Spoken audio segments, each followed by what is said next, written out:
I think that the priorities are going to be to ensure that the equality impact assessment framework is embedded in our systems, because there's a big danger that unless all the councillors, the senior managers take it seriously, it can get lost. So it's a challenge for us to ensure it gets embedded and is taken as like any other everyday practice. The other challenge is going to be, and that's a challenge for me, that when any reductions and resource cuts are made, that the equality and diversity don't get chopped. And that's something that we will have to, we're already looking at it, thinking we have,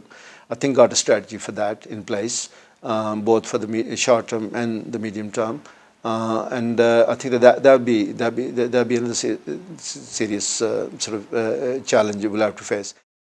There's always a message that we've got to keep putting out there as equality practitioners, that managers need to assess the equality impact of policies and services sort of at the formative stage of anything they're doing and around any changes, but particularly when a lot of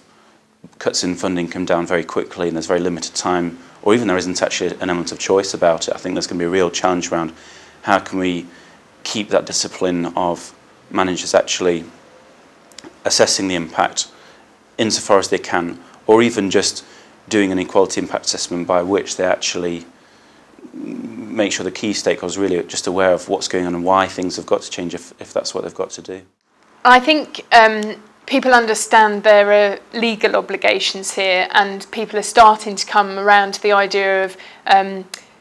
business case, that actually this could save money in the long term. But also, I don't think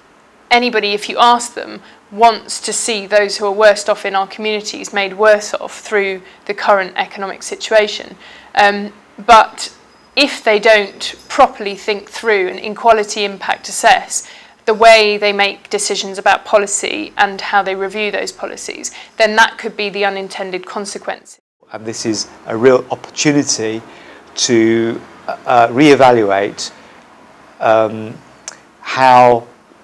equalities is positioned in respect of the budget cuts that we see, and the way in which we now need to look at new delivery mechanisms for delivering and providing people with services. Any good equality practitioner will be very well grounded